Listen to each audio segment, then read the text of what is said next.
আলোচিত আলোকচিত্রী শহীদুল আলম ঢাকার মাটিতে পা রাখার সঙ্গে সঙ্গে ফ্রি ফ্রি প্যালেস্টাইন স্লোগানে মুখর হয়ে ওঠে শাহজালাল আন্তর্জাতিক বিমানবন্দরের ভিআইপি টার্মিনাল। সৃষ্টি হয় আবেগঘন মুহূর্ত। গাজায় ইসরায়েলে অবরোধ ভাঙতে সমুদ্রপথে যাত্রা করা গ্লোবাল সুমুদ ফ্লোটিলায় অংশ নেন শহীদুল আলম। পরে ইসরায়েলি বাহিনীর হাতে আটক হন তিনি। কিছুদিন কারাগারে আটক থাকার পর বাংলাদেশ সরকারের প্রচেষ্টায় শনিবার সকালে নিরাপদে ফেরেন দেশে।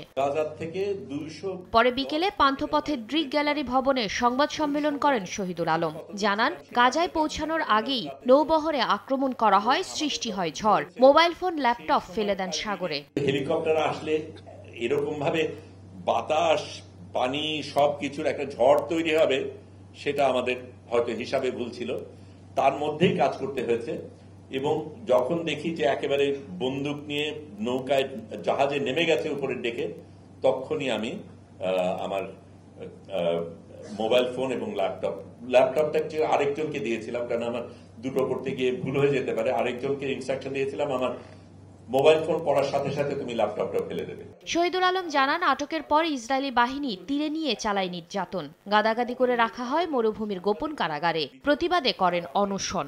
আনুমানিক 2 ফুট বাই 5 ফুট একটা কক্ষ, তার মধ্যে আমরা 4 জন বসে লোহার ইসের মধ্যে, প্রচন্ড ঠান্ডা, মরুভূমির মাঝখানে একটা জেল আছে, সেইটাতে আমাদের রাখা হয়েছিল।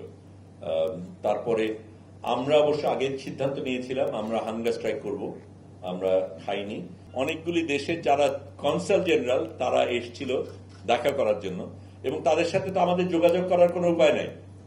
এইটা সবাই মিলে যখন আমরা গান করা, যদিও তারা বন্দুক নিয়ে এসে শাসানোটা আমরা পাত্তা দেইনি, আমরা গান গেয়ে গেছি, এবং এই গান কিন্তু ওদের কাছে পৌঁছেছে। অধিকাংশ আন্তর্জাতিক গণমাধ্যমে গাজা যুদ্ধের বিষয়ে বিতর্কিত ভূমিকার নিন্দা জানান শহীদুল আলম। প্রশংসা করেন প্রধান উপদেষ্টা ও বাংলাদেশের জনগণের সমর্থনের। আমাদের chief adviser professor Mohammad Yunus যেইভাবে সাড়া দিয়েছেন, শক্তিশালী ভূমিকা রেখেছেন, জোরালো ভূমিকা রেখেছেন, এটাও অসাধারণ। কারণ এই বাঘা বাঘা দেশগুলির একটা দেশের একটা নেতা বা নেত্রী কিন্তু কিচ্ছু বলেননি। বাংলাদেশ যেভাবে সাড়া দিয়েছে, সেইভাবে সত্যিকার অর্থে পৃথিবীকে বাংলাদেশ দেখিয়েছে যে সারা পৃথিবীতে বাংলাদেশ কি ধরনের ভূমিকা রাখতে পারে। Free free Palestine.